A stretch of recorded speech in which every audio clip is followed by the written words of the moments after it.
Morning बच्चों हम लोग अपना ज्योग्राफी कर रहे थे। ज्योग्राफी का हम लोगों का चैप्टर 2 चल रहा था। ठीक है, ग्लोब, लैटिट्यूड्स एंड लॉन्गिट्यूड्स। हम लोगों ने इसके बारे में एक पेज पढ़ लिया था। ठीक है, अब हम लोग नेक्स्ट पेज को पढ़ेंगे। बच्चों, चैप्टर जो है स्टार्ट कर मतलब चैप्टर जब आप लोगों का मैडम पढ़ा रही है तो कोई भी टीचर कोई भी चैप्टर जब भी पढ़ा रहा हो तो आप लोग अपनी बुक जरूर ओपन करके रखिएगा। ठीक है, अब हम स्टार्ट करते हैं। Disadvantage of a globe. बच्चों, अभी हम लोगों ने क्या देखा था, नीचे हम लोगों ने एडवांटेज देखा था ग्लोब के बारे में। अब हम क्या देखेंगे, डिसएडवांटेज देखेंगे, मतलब कुछ कमियां देखेंगे जो ग्लोब की हमें समझ में आई है। It is inconvenient to carry a globe from one place to another. ये बहुत मुश्किल होता है ग्लोब को कैरी करना। जैसे स्कूल में अगर ग्लोब मंगवा लिया जाएगा तो वो भारी होता है ना बच्चों, तो भारी भी होता है और साथ में बड़ा भी होता है जो बैग में नहीं आ सकता, तो कैरी करने में उसको प्रॉब्लम होती है। However some folding and packet globes have been developed. अब बच्चों थोड़ा सा जैसे इस प्रॉब्लम को दूर करने के लिए क्या हो रहा है, कुछ फोल्डिंग ग्लोब भी बनाए जा रहे हैं। ठीक है, और ताकि वो पॉकेट में भी आ सके। जैसे एक बलून का ग्लोब मैंने सुना है कि वो बन रहा है कि फुला दो तो क्या हो जाएगा, ग्लोब बन जाएगा, उसके बाद उसकी हवा निकाल दो तो वो पिचक जाएगा। ऐसे भी ग्लोब मार्केट में अब आने लग गए होंगे, मैंने जो सुना है, मैंने देखा नहीं है। Only a part of the earth can be seen on the globe at a time। हम ग्लोब में सिर्फ एक पार्ट ही देख पाते हैं, बस हम इंडिया को देख पाएंगे, एक पार्ट देख पाएंगे। हम उसके अंदर बहुत ही डीप नहीं देख पाएंगे कि उसमें टोटल कितनी कैपिटल्स है, स्टेट है, तो ये चीज़ें हम ग्लोब में नहीं देख पाते हैं। It is not helpful in giving information. बहुत ज़्यादा इंफॉर्मेशन देने में जो ग्लोब है वो हेल्पफुल नहीं होता। जैसे हमें अपनी कंट्री के बारे में चाहिए, इस तरह से। For example, it is not helpful if you want to give someone direction to a place near your school और होम। ठीक है, अगर तुम किसी से अपने स्कूल और जो है घर की डायरेक्शन पूछो तो ये ग्लोब से पॉसिबल नहीं हो पाता। To sort out this shortcoming of a globe, maps are developed. You will learn about the maps in the next chapter। इस जो ग्लोब की कमी को दूर करने के लिए क्या बनाया गया है, मैप्स बनाए गए हैं। ठीक है, जो हमें नॉलेज ग्लोब नहीं दे पाता हम वो कहाँ से कैरी करते हैं, मैप से कैरी करते हैं। ठीक है, तो वो हम नेक्स्ट चैप्टर में मैप्स के चैप्टर्स में पढ़ेंगे। If you look at the globe carefully, you will find various horizontal and vertical lines। बच्चों, अगर आप ग्लोब को अच्छी तरह से देखोगे तो आप उसमें क्या देखोगे, कुछ हॉरिजेंटल और वर्टिकल लाइंस भी देखोगे। ठीक है,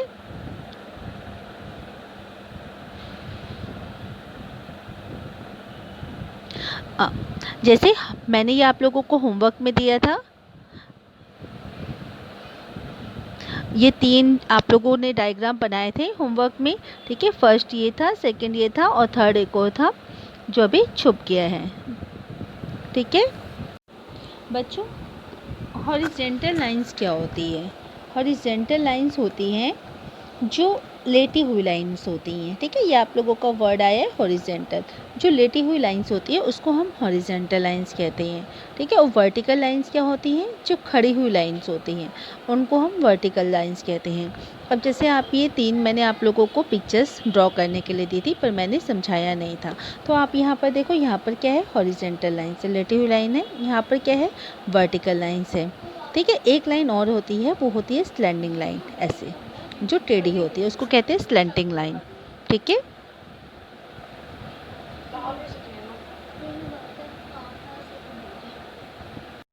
अब हम यहाँ पर लैटिट्यूड्स के बारे में पढ़ते हैं। अभी मैं उन लोगों को जो है ऊपर के जो डायग्राम्स है उसको और समझाने के लिए जितना जितना आता रहेगा मैं समझाती जाऊँगी। ठीक है, latitudes, a latitude is a angular distance of a point on the earth surface measure in degrees from an imagery line name the equator which lie midway between the pole. बच्चों, ये जो लैटिट्यूड होते हैं, ठीक है,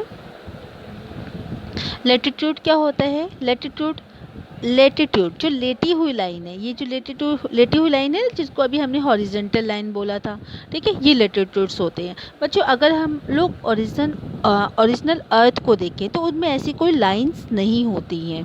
ठीक है, ये हम लोगों की क्या होती है, ये हम लोगों की इमेजिनरी लाइंस होती है जो एज अ इमेजिन की गई है, इमेजिन की गई है जो हम लोगों ने अपने माइंड में कि हाँ ये लाइंस है। इससे क्या होता है, इससे बहुत चीज़ों का पता लगाया जाता है, ऐसे ही इमेजिन नहीं की गई है, इनसे बहुत चीज़ों का पता लगाया जाता है। और ये डिग्रीज में क्या होती है, इसका डिस्टेंस, जैसे यहाँ पर 0, 15, 30, 45, 60, 75, 90 लिखा हुआ है ऊपर और नीचे भी लिखा हुआ है, तो ये डिग्रीज में जो है होती हैं। These lines are termed as the latitudes and longitudes. Respectively, the latitudes and longitudes intersect each other on the globe. बच्चों जो लैटिट्यूड होते हैं, ठीक है, और जो लॉन्गिट्यूड होते हैं, जैसे मैंने आपको ये बताया, लेटी हुई लाइन लैटिट्यूड और खड़ी हुई लाइन लॉन्गिट्यूड, तो ये क्या करते हैं, ये ग्लोब पर हमारे बने हुए हैं, तो ये क्या करते हैं, ये इंटरसेक्ट करते हैं ग्लोब के ऊपर, ठीक है। And from a grid system, the grid line latitude and longitudes are a set of lines used to find the exact location of a place on a globe or a map. और ये जो grid होता है बच्चों, ठीक है, grid होता है, ये क्या करता है, ये फाइंड करता है एग्जैक्ट लोकेशन किसी जगह की ग्लोब पर भी और मैप पर भी। The earth is a vast heavenly body. It consists of millions of natural and man-made features.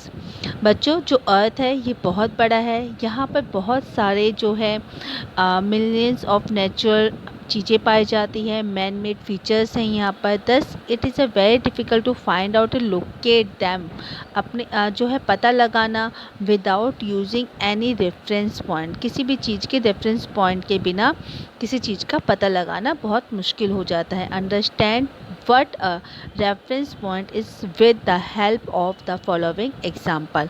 अब इस एग्जाम्पल से हम लोग कैसे समझेंगे उसके बारे में बताया है। Today is your birthday, suppose करो कि आज आपका बर्थडे है, and you invite your friend, और आपने अपने फ्रेंड को इनवाइट किया है। They do not know the location, वो अब जो है आपके घर की लोकेशन नहीं जानता of your home. You tell them that your home is near the DAV school, तो आप क्या बोलते हो कि आपका जो स्कूल है, आपका जो घर है वो DAV स्कूल के पास है, just opposite the Prabhat bakery, और कहाँ पर अपोजिट है प्रभात बेकरी के। Here you use DAV school, आप DAV स्कूल ढूंढोगे एंड प्रभात बेकरी ढूंढोगे टू एक्सप्लेन द लोकेशन, ठीक है। तो यहाँ पर आप लोग आपने लोकेशन को एक्सप्लेन किया, किससे, DAV स्कूल एक बड़ा स्कूल है जिसको ज़्यादातर सारे लोग जानते होंगे, और प्रभात बेकरी है जहाँ पर ज़्यादातर लोग क्या करते होंगे, सामान खरीदते होंगे। तो आपने ऐसी क्या किया, लोकेशन जो है लैंडमार्क्स उसको बताए हैं। Both of this points are called the reference point, इन्हीं दोनों को क्या कहेंगे हम, रेफरेंस पॉइंट कहेंगे। But such reference are useful at local level only, पर बच्चों ये जो रेफरेंस है ये सिर्फ लोकल लेवल पर ही यूज़ किए जाते हैं, ठीक है, सिर्फ लोकल लेवल पर ही यूज़ किए जाते हैं। For national and international level we need to use some reference that are internationally approved, और जो है नेशनल और इंटरनेशनल लेवल के लिए कुछ दूसरे जो है रेफरेंस यूज़ किए जाते हैं। The latitudes and longitudes are the example of such reference, और जो लैटिट्यूड है और लॉन्गिट्यूड है इसी से हम ऐसे रेफरेंस का पता लगाते हैं। Let us study about the latitude and longitude in detail. अब यहाँ पर लैटिट्यूड और लॉन्गिट्यूड के बारे में हम लोग डिटेल में देखेंगे। Usually the distance is measured in kilometres और miles, but the angular distance is measured and expressed in degree. ज़्यादातर हम लोग देखेंगे जो डिस्टेंस होता है वो किलोमीटर्स और मील्स में देखा जाता है, पर जो एंगुलर डिस्टेंस होता है वो मेज़र किया जाता है कहाँ, किस में, डिग्री में। See the figure and angular distance between place A and place B is 10। Place A और प्लेस B का जो डिस्टेंस है वो 10 डिग्री है। अब हम यहाँ पर इम्पॉर्टेंट फैक्ट्स के बारे में पढ़ेंगे। The latitudes are parallel to each other. Latitudes क्या होते हैं बच्चों, लैटिट्यूड्स जो होते हैं, जैसे ये हम लोगों का अर्थ है, ठीक है, तो मैंने क्या बताया, जो लेटी हुई लाइनें होती हैं वो क्या होती है, लैटिट्यूड्स होती हैं। तो ये क्या है, ये एक दूसरे के पैरेलल्स में होती हैं, बिल्कुल समानांतर होती हैं, ठीक है, बिल्कुल एक दूसरे के जितना डिस्टेंस इस लाइन के बीच में होगा उतना ही इस लाइन के बीच में होगा। Therefore these are also called the parallels of latitude, इसीलिए क्या बोला जाता है, इसको पैलेस ऑफ लैटिट्यूड भी बोला जाता है। In other word all parallel circles from the equator up to the poles are called parallels of latitudes. बच्चों हमारी ये जो लाइन होती है, ठीक है, ये हम लोगों का अर्थ हुआ। तो ये जो सेंटर वाली लाइन होती है, तो ये क्या होता है, ये हमारा इक्वेटर होता है। ठीक है, ये हमारा इक्वेटर होता है। और जो हमारे पैलेस लाइन होती है, इसी के नीचे होती है और इसी के ऊपर होती हैं। ठीक है, ये हमारा इक्वेटर 0 डिग्री होता है। ठीक है, इस बात को आप लोग ध्यान में रखिएगा। इमेजिनरी लाइंस पहले भी बताया गया है बच्चों, लैटिट्यूड और लॉन्गिट्यूड्स क्या है, सिर्फ इमेजिनरी लाइंस हैं। ठीक है, that runs east west and are use to measure distance. ये कैसे होती है, ये ईस्ट से वेस्ट की तरफ की जाती है। क्या है, नॉर्थ साउथ ईस्ट वेस्ट। ठीक है, तो यहाँ पर क्या लिखा हुआ है, ईस्ट से वेस्ट की साइड, तो ईस्ट से ऐसे से जाती है। ठीक है, the distance between the two parallels of latitude is assume to be 1 degree. दो पैलेस लाइन के बीच का जो डिस्टेंस होता है, ठीक है, वो क्या होता है, 1 डिग्री होता है। और यही 1 डिग्री क्या होता है, that is equal to 111 kilometre. ठीक है, ये इसी के इक्वल टू होता है, बराबर होता है। The equator is the most significant latitude. जो हमारा इक्वेटर होता है, मतलब क्या हो गया, जो हमारी बीच की लाइन होती है, ये वाली, ठीक है, ये अर्थ की ये जो बीच की लाइन होती है इक्वेटर, ये हमारा क्या हो गया, ये इक्वेटर हो गया। ठीक है, it was chosen as the reference line. इसको क्या बोला जाता है, ये एज अ रेफरेंस लाइन भी है, because it divide the globe into 2 equal part. 2 part में बच्चों डिवाइड कर रही है। जैसे आप ये एक एप्पल ले लो, ठीक है, एप्पल को बीच से कट कर दो, तो ये क्या हो जाएगा, 2 पार्ट्स में डिवाइड हो जाएगा apple. The northern hemisphere of the east earth is known as the northern hemisphere and the southern half is the known as the southern hemisphere. तो एप्पल को अगर हम लोगों ने बीच से काट दिया, तो ऊपर वाला पार्ट हमारा क्या आया, मैंने पहले भी बताया था, ऐसे हो गया north west, north south east west. अभी आप लोगों को ईस्ट वेस्ट का नहीं बताना, अभी आप लोगों को नॉर्थ वेस्ट का बताना है। एप्पल को काट दिया, जैसे ये काटा है, तो ये ऊपर वाला हिस्सा कहाँ चला गया, ये नॉर्थ का हो गया। ठीक है, तो इसको क्या कहेंगे, नॉर्दर्न हेमिस्फीयर, नीचे वाला सदर्न हेमिस्फीयर। ठीक है, नीचे वाले पार्ट को, ये इक्वेटर के ऊपर वाले पार्ट को नॉर्दर्न कहेंगे और नीचे वाले पार्ट को सदर्न कहेंगे। ठीक है, और ये पहले भी मैंने बताया है, इट इज़ 0 डिग्री लेटीट्यूड। ये क्या होता है, 0 डिग्री होता है। Also it is the largest latitude. और ये सबसे लंबा लेटीट्यूड क्यों होता है बच्चों, आप अगर यहाँ पर ग्लोब ये देखोगे ग्लोब, ठीक है, तो सबसे बड़ा स्पेस यहीं पर होता है। सबसे बड़ा स्पेस यहाँ पर होने की वजह से ये बड़ी लाइन भी तो होगी, बाकी तो स्पेस देखो छोटा होता जाता है ना अर्थ का। ये देखो यहाँ पर तो अर्थ बना ही हुआ है आपका, तो यहाँ पर देखो ये ऊपर वाला पार्ट हमारा क्या हो गया, नॉर्दर्न हेमिस्फीयर, ये वाला क्या हो गया, ये सदर्न हेमिस्फीयर हो गया। और ये देखो ये यहाँ पर जो स्पेस है सबसे ज़्यादा दिख रहा है आप लोगों को, ठीक है, तो इसके बाद तो कम होता जा रहा है, तो ये क्या है, ये सबसे बड़ी लाइन भी होती है। यहाँ पर हम लोग देख लेते हैं, ये जो ऊपर लिखा हुआ है, northern hemisphere upon southern hemisphere 0 degree latitude, ठीक है, फिर ब्रैकेट में इक्वेटर। अब नीचे देखते हैं, all parallels north of the equator are called north latitude. जितने भी पैलेस बच्चों नॉर्थ साइड में हैं उनको क्या बोल जाता है, नॉर्दर्न लेटीट्यूड बोला जाता है। सिमिलरली जो है all places in the south, जो साउथ की साइड हैं of the equator are called south latitudes, उनको साउथ लैटिट्यूड्स बोला जाता है। Since the distance from the equator to the north और south pole is 1/4 of a round of the earth. बच्चों जो साउथ और साउथ पोल और जो नॉर्थ पोल होता है, ठीक है, तो उसका जो क्या होता है, equator of the north 1/4 part आ जाता है अर्थ का। ठीक है, it measure 1/4 of 360 degree, that is 90 degree. So 90 degree northern latitude, उसको क्या कहेंगे, 90 एन मतलब क्या हो जाएगा हमारा, नॉर्दर्न। ठीक है, marks the northern poles and 90 degree south latitude means 19 S means southern, mark the southern pole. ठीक है, अब हम लोग ऐसे देख लेंगे, मैंने ये अर्थ बना दिया, ठीक है, तो बच्चों ये जो ऊपर वाला ये इक्वेटर हम लोगों ने समझ लिया, ठीक है। इक्वेटर 0 डिग्री होता है, ठीक है। हमने 0 डिग्री है बच्चों, ये 0 डिग्री होता है, ये हम लोगों ने इक्वेटर लाइन। हम लोगों ने ये देख लिया कि ये हमारा नॉर्थ होता है, हम लोगों ने ये देख लिया कि ये हमारा साउथ होता है। अब हम लोगों ने क्या देखा, अब हम लोगों ने देखा कि ये हमारा 90 डिग्री हो गया, ठीक है, नॉर्दर्न पर, और ये हम लोगों का 90 डिग्री हो गया सदर्न पर, ठीक है। अब हम लोगों ने ये देखा, तो हम इसको क्या कहेंगे, 90 डिग्री एन और 90 डिग्री एस। तो इससे हमें पता चलेगा एन और एस से कि ये नॉर्थ की बात हो रही है और ये साउथ की बात हो रही है, ओके। अब हम आगे चलते हैं।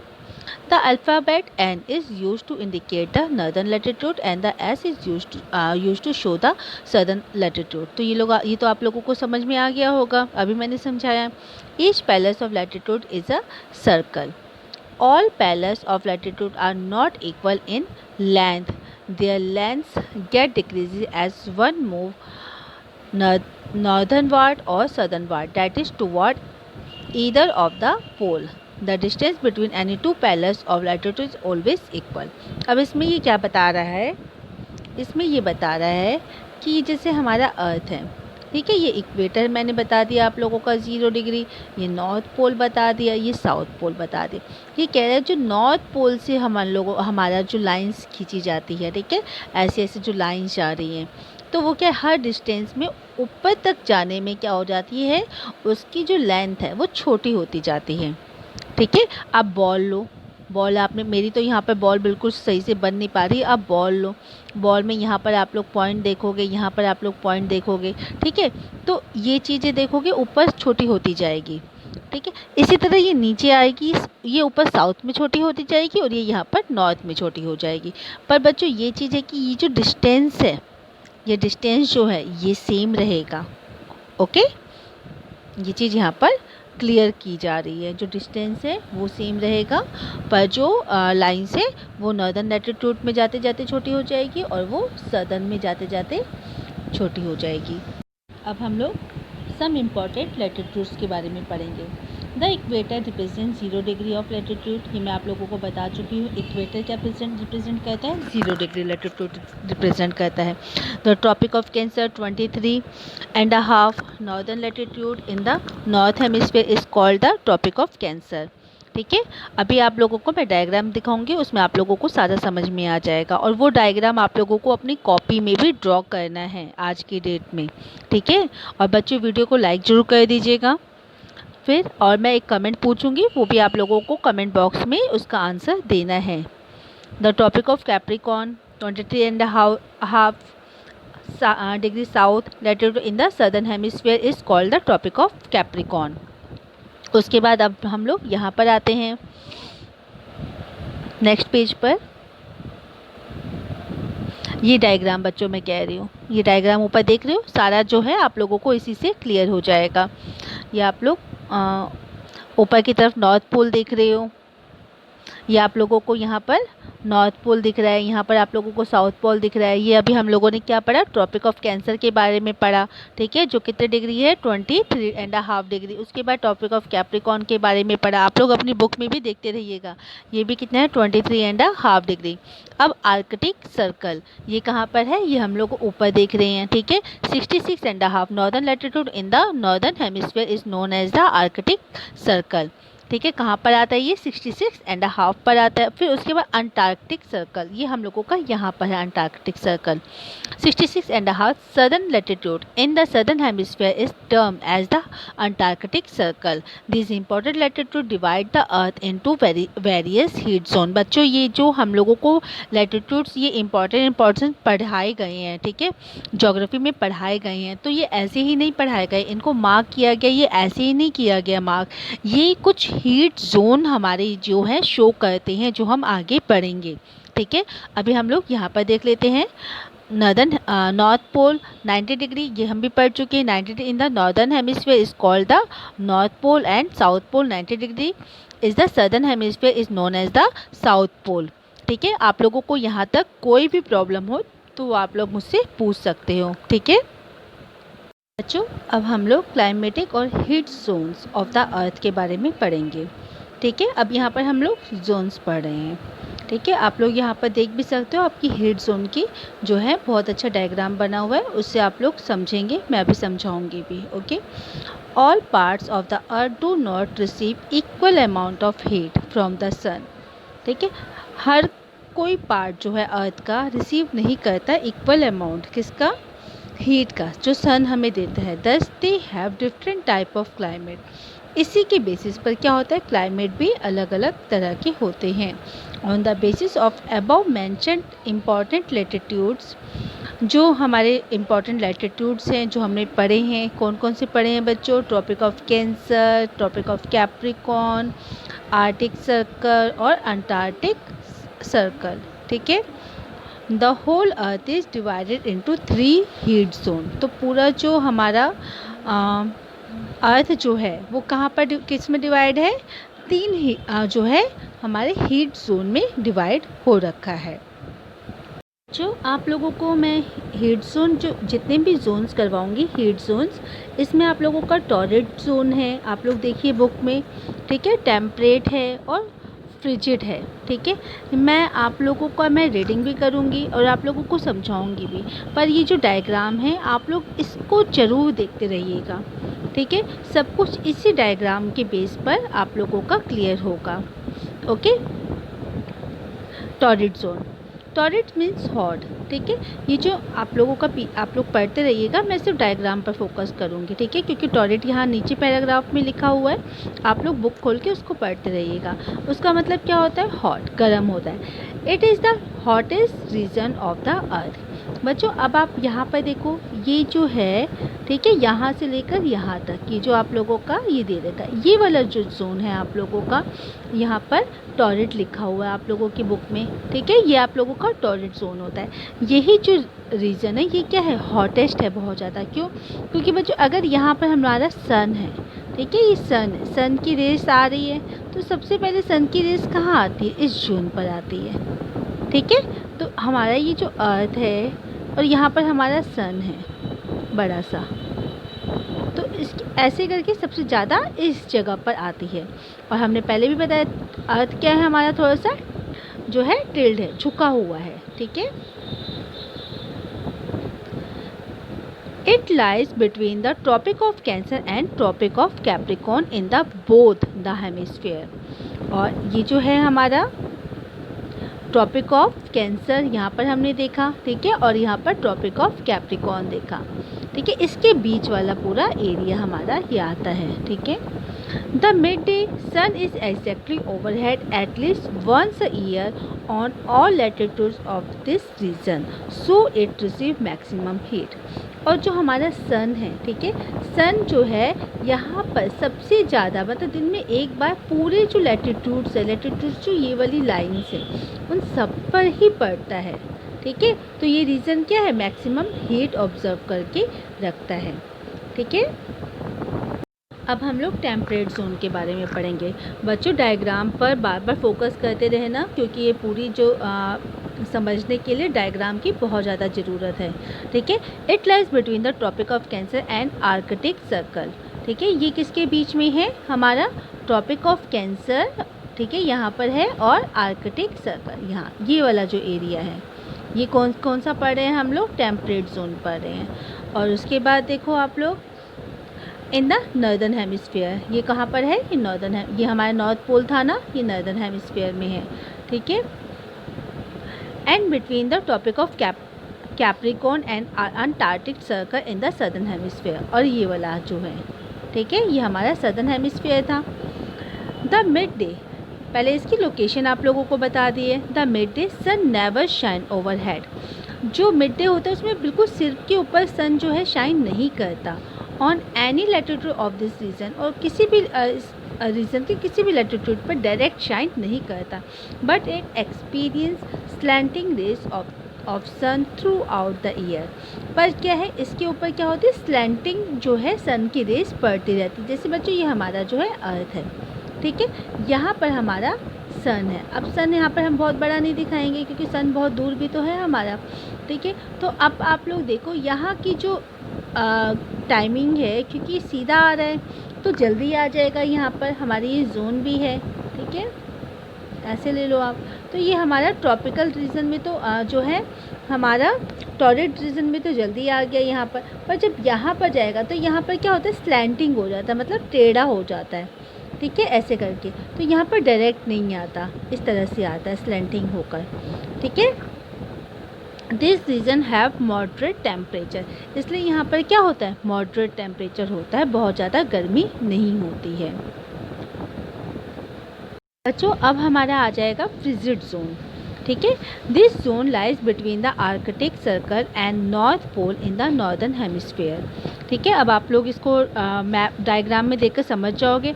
And between the Antarctic Circle and South Pole in the southern hemisphere, ठीक है। ये इसकी पोजीशन बता दी गई है। क्या बता रहे हैं ये बता रहे हैं इस साइड है नॉर्थ पोल में जो है, साउथ पोल में अंटार्कटिक सर्कल की तरफ है, और यहाँ पर आर्कटिक सर्कल की साइड है, ठीक है। In this area the sun does not rise much above the horizon and the sun rays are very slanting so they are very cold. बच्चों अब हमने देखा कि इस जगह पर ही इतनी ज़्यादा स्लैंटिंग पड़ रही थी जो सन की रेज थी, कि यहाँ पर क्या था, यहाँ मॉडरेट टेम्परेचर था। जब यहाँ पर इतनी ज़्यादा स्लैंटिंग पड़ रही है तो सोचो इस एरिया में कितनी ज़्यादा स्लैंटिंग पड़ी होगी, कितनी बाद में आ रहा होगा, क्योंकि कितना वैसा सा है ना जैसे एक बॉल होती है, ठीक है। तो इस जगह पर है, तो यहाँ पर अगर सन की रेस यहाँ से जल्दी आ जाएगी, यहाँ ऐसे जाएगी, यहाँ ऐसे जाएगी, तो ये देखो कितना टाइम लगाएगी इस पोल तक आने में, ठीक है। तो यहाँ पर क्या होता है, यहाँ पर ज़्यादातर जो है ठंड रहती है। इन दिस एरिया हो गया, these are the coldest region of the earth surface, और ये क्या है, सबसे ज़्यादा कोल्डेस्ट रीजन है अर्थ के सरफेस का। बच्चों इस वीडियो में मैं आप लोगों का इतना ही पार्ट कंप्लीट करूँगी। ये हम लोगों का पार्ट सेकेंड था इस चैप्टर का, पार्ट फर्स्ट मैं करवा चुकी हूँ, ठीक है। तो बच्चों मैं अभी आप लोगों से एक क्वेश्चन पूछती हूँ, ठीक है, जिसका आंसर आप लोगों को कमेंट बॉक्स में मुझे देना है, ठीक है। अब कमेंट बॉक्स कहाँ पर है, आप लोगों को पता होगा, नहीं पता होगा तो एक बार देख लीजिए। जो आप लोगों को कमेंट बॉक्स में कमेंट करके मेरे क्वेश्चन का आंसर देना है। और बच्चों जो भी बच्चा आंसर देगा मेरे क्वेश्चन का, ठीक है, वो अपना नेम ज़रूर लिखेगा, ताकि मुझे ये भी पता चल जाए कि किस बच्चे ने क्वेश्चन का आंसर दिया है और किस किस बच्चे ने वीडियो को अच्छी तरह से देखा है, ठीक है। क्वेश्चन है मेरा कि जो हमारा लार्जेस्ट लैटिट्यूड, ठीक है, लार्जेस्ट लैटिट्यूड कौन सा है, ठीक है, लार्जेस्ट लैटिट्यूड कौन सा है और वो कितने डिग्री का होता है। सबसे पहले आप लोगों को बताना है कि लार्जेस्ट लैटिट्यूड कौन सा है, फिर बताना है कि वो कितने डिग्री का होता है। बच्चों वीडियो को लाइक ज़रूर कर दीजिएगा, ठीक है, और क्वेश्चन का आंसर कमेंट बॉक्स में भी ज़रूर दीजिएगा। वीडियो को सब्सक्राइब भी कर लीजिएगा, ताकि कभी भी मैं कोई नया जो है वीडियो अपलोड करूँ तो आप लोगों को उसका नोटिफिकेशन भी मिल जाए, ठीक है। तो आप लोगों को क्वेश्चन का आंसर जो है कमेंट बॉक्स में देना ही है, ओके। बच्चों आशा करती हूँ मेरा ये वीडियो आपको अच्छा लगा होगा। प्लीज इसे लाइक कर दीजिएगा, ताकि मुझे नया वीडियो बनाने के लिए मोटिवेशन मिले। शेयर कर दीजिएगा ताकि इसका बेनिफिट दूसरे बच्चों को भी मिल सके, और सब्सक्राइब कर दीजिएगा ताकि मैं कभी भी नया वीडियो अपलोड करूँ तो आपको उसका नोटिफिकेशन मिल जाए। Thank you for watching this video.